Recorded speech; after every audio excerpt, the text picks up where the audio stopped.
Verbo impessoal é um tipo particular de verbo.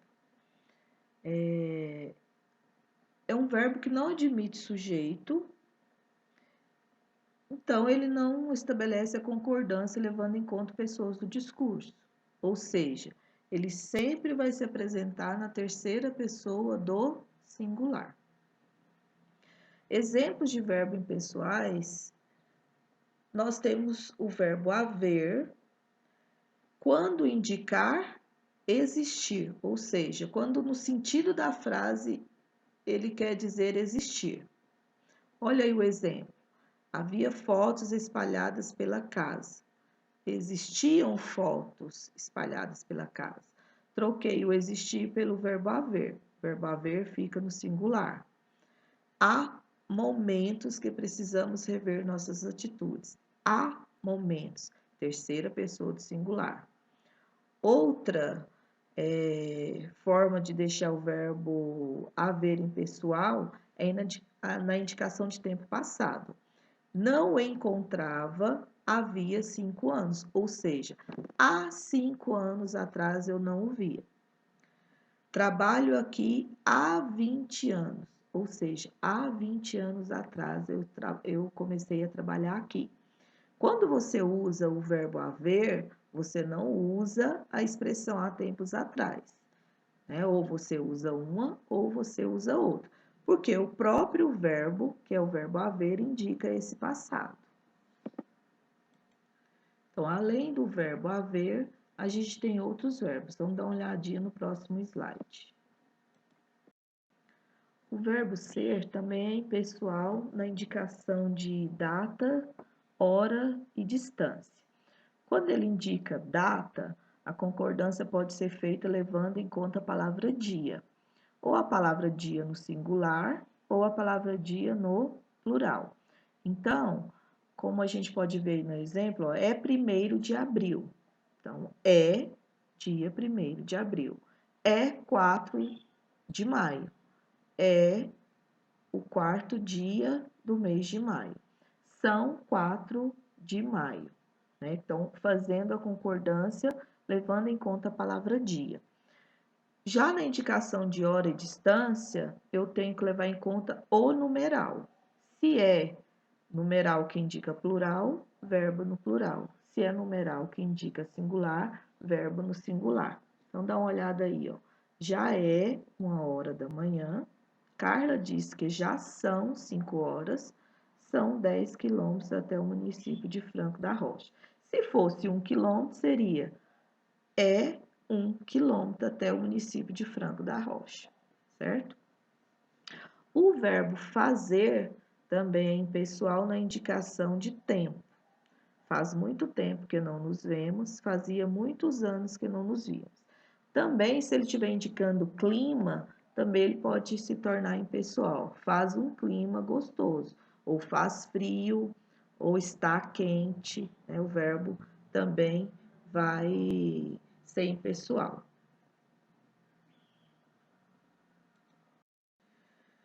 Outro tipo de verbo impessoal são aqueles verbos que vão indicar fenômeno da natureza, como chover, trovejar, ventar.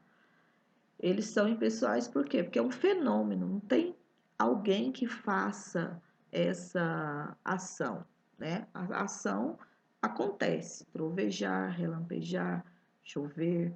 Então, são todos que indicam fenômeno da natureza são impessoais. Mas, quando esse verbo sai do seu sentido original, ele passa a ser utilizado com sentido figurado, aí você vai fazer a concordância de acordo com o sujeito. Por exemplo, choveram pedidos. Pedidos choveram. Então, chover aí não é um fenômeno da natureza, e sim um sentido figurado. Muitos pedidos. Hoje, meus filhos amanheceram doentes. Quem amanheceram? Os filhos amanheceram. Então, sentido figurado. Ontem anoiteci. Eu anoiteci. Não é fenômeno da natureza, é um sentido figurado. Quando eu acordei de manhã, ou quando eu deitei à noite. Então, esse é o sentido figurado do verbo. Aí, você faz a concordância normalmente. A transferência da impessoalidade, ela pode acontecer quando a gente tem locuções verbais. Então, locuções verbais são dois verbos que funcionam como um só. Geralmente tem um verbo que é auxiliar e um verbo que é o verbo principal. Então, quando esse verbo principal, ele é um verbo impessoal, ele passa a impessoalidade para o verbo auxiliar.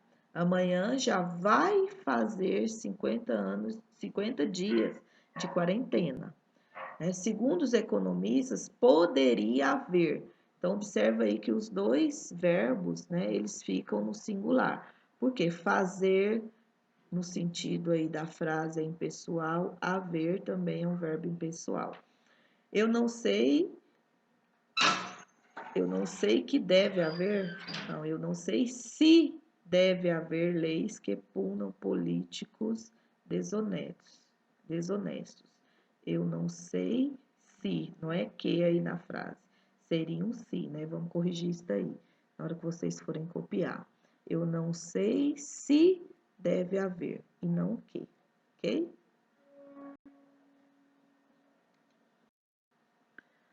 Então, a gente tem muitas dúvidas, né? Quando eu posso utilizar o verbo ter no lugar do verbo haver.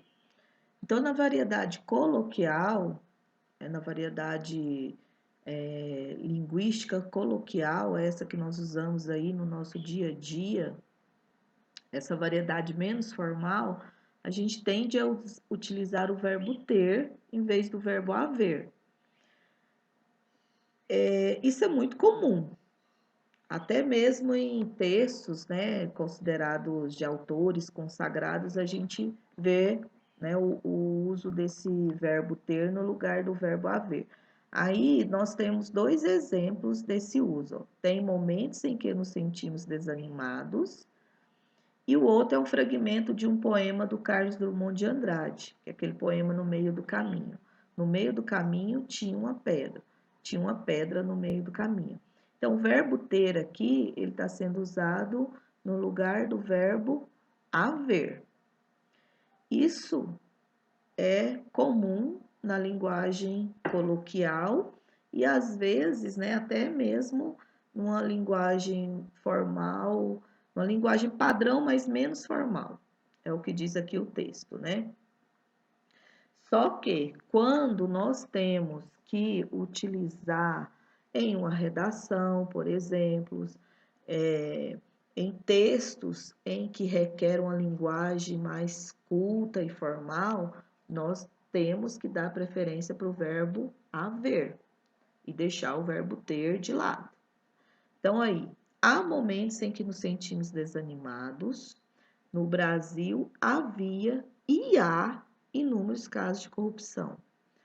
Há questões que devem ser resolvidas com o diretor. Então, a preferência para um texto mais formal, a redação que vocês vão fazer lá no Enem, é utilizar o verbo haver e não o verbo ter.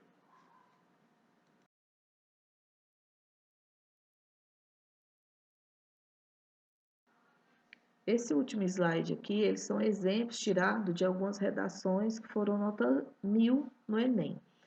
Então, aqui tem, né, frases que foram utilizadas na redação que mostram essa impessoalidade. Então, o aprende-se, há, debate, expressão é importante, é necessário, é preciso. Aqui um outro exemplo, vive-se, presencia-se. O verbo urge aqui, que foi utilizado na terceira pessoa. O verbo haver, né? Não utilizar o verbo ter na redação, e sim o verbo haver. Então, são alguns exemplos aí. Agora, vocês vão fazer a lista de exercício, né, que eu vou postar aí também. E qualquer dúvida, pode me perguntar aí no WhatsApp.